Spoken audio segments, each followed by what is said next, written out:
Okay, why do 98% of people completely fail to hit their goals, while others, people with the exact same natural talents, just seem to build immense wealth out of nowhere? Well, welcome to This Explainer. Today, we're staging an intense, really personal intervention into your mindset about money and success. We're breaking down the timeless principles of Napoleon Hill's Think and Grow Rich. And listen, this isn't just some passive review of dry theory.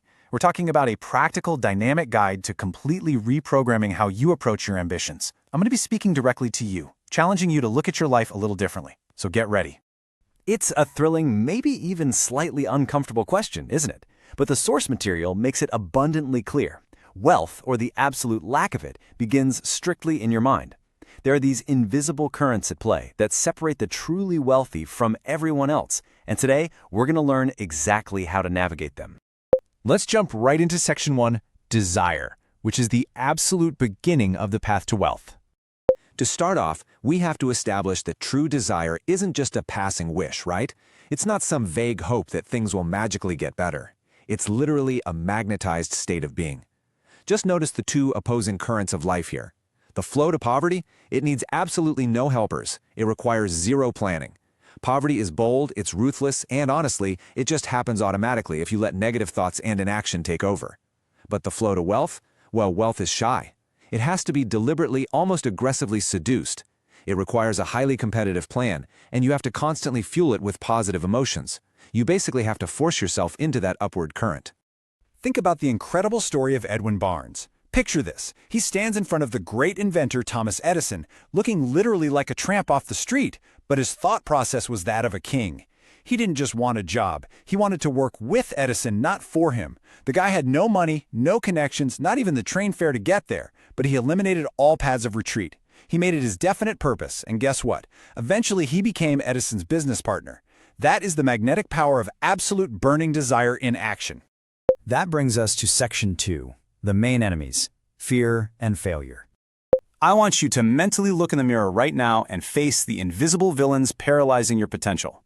They live deep down in your subconscious, and they are absolute masters of disguise. There are 6 primary ghosts of fear that haunt us: poverty, criticism, ill health, loss of love, old age, and death. These aren't just passing worries, you know. They form a psychological trio with indecision and doubt slowly merging together to completely crush your initiative. So honestly ask yourself, which of these fears is currently sabotaging your imagination? Which ghost is whispering excuses into your ear right now? Because you have to identify the enemy before you can destroy it. Now, the fear of poverty is the most destructive of all 6. It hides out in the darkest corners of your mind and just breeds failure. You can see its symptoms everywhere: indifference, indecision, doubt, worry, being overly cautious, and the biggest killer of all, procrastination.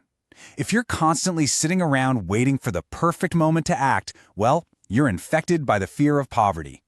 Napoleon Hill actually analyzed thousands of life trajectories and found exactly 31 specific causes for why people don't succeed. 31! And they range from a total lack of ambition and bad health to lacking self-discipline, choosing the wrong business partners, or just guessing instead of actually thinking. I challenge you to review your own life today. Are your excuses hiding somewhere inside this number? Are you guilty of scattering your efforts instead of focusing them? Remember, success requires no explanations, and failure permits absolutely no alibis. All right, let's move to Section 3, Persistence and Willpower. Since we face the uncomfortable reality of failure, let's equip you with the practical weapons you need to fight back. This is where your desire gets tested in the real world. Have you ever heard the phrase stopping 3 feet from gold? It comes from R.U. Darby. He and his uncle were mining for gold, hit a dry spell, and just quit. They sold their machinery to a junk man, who simply called in an engineer, did the math, and found a massive gold vein literally just 3 feet from where Darby had stopped digging. 3 feet. The takeaway here is that temporary defeat is often just a trick. It's a psychological test of your willpower right before massive success. Never stop 3 feet from gold.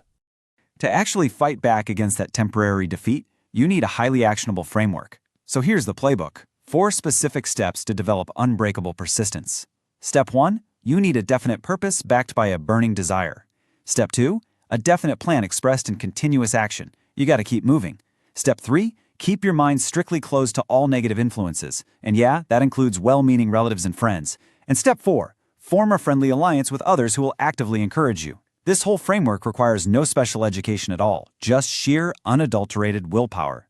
Which perfectly sets up Section 4, the secret resource, known as the mastermind. This is it. This is the ultimate catalyst for massive wealth, the exact concept that completely transformed the destiny of industrial giant Andrew Carnegie. A mastermind is the coordination of knowledge and effort between two or more people, working in absolute harmony toward a definite purpose. Yes, it's an incredible economic advantage, but it also creates this huge psychological surge of shared spiritual energy.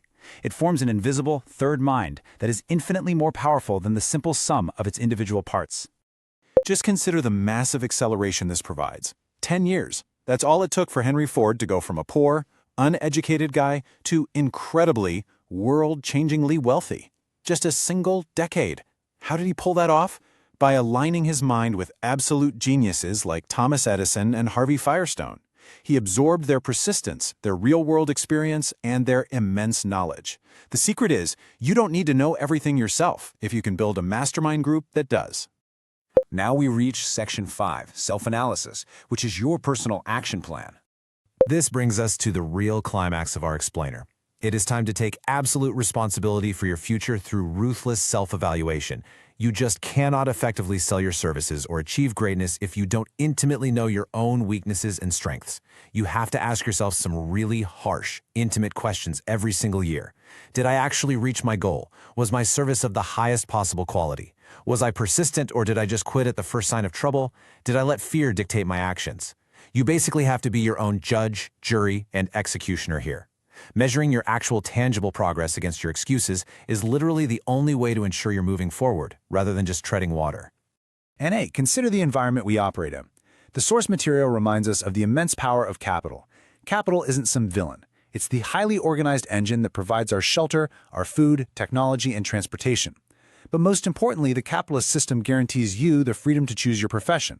It gives you the baseline opportunity to sell your services and build your own wealth. The system is just sitting there, waiting for you to actually take action and claim your place in it. I want you to really absorb this profound thought for a second.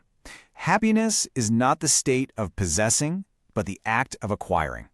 You see, the true joy of wealth isn't just having a giant pile of money sitting idle in a vault somewhere. The real joy is found in the active, persistent journey. It's in overcoming obstacles, organizing your mind, and achieving your definite purpose day after day. That's where the magic happens. So, that brings us to the end of our explainer, and to the absolute most important question of all. Look at your own reflection in everything we've just talked about. Are you ready to take the first step and execute your plan right now, today, or will you find yet another excuse? The knowledge is yours, the plan is laid out, but the choice, and the immense wealth that comes with it, is entirely up to you.